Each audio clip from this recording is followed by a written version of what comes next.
yung double points ng Alpine. Wow! Talagang wow! Di ba? From struggling last season, super consistent, gaining points every race. Good job! Totoo. Good job, Flavio! Galing. Mukhang di mapapalitan si Mang Flavio, ah. Si Lolo Flavio. Ang galing, ano? Tingin mo, talagang ang pinaka game changer doon is yung palit nila ng engine. Yes, yung pagpalit nila ng engine.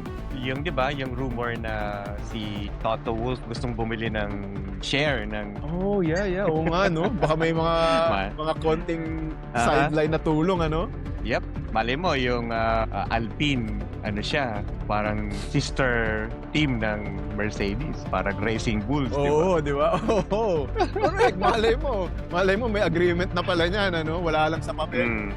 Di ba? Baka may mga pahapyaw na tornilyo na pinapadala ang Mercedes sa Alpine. Pero ang galing nila. Lagi silang pasok sa top 10 na.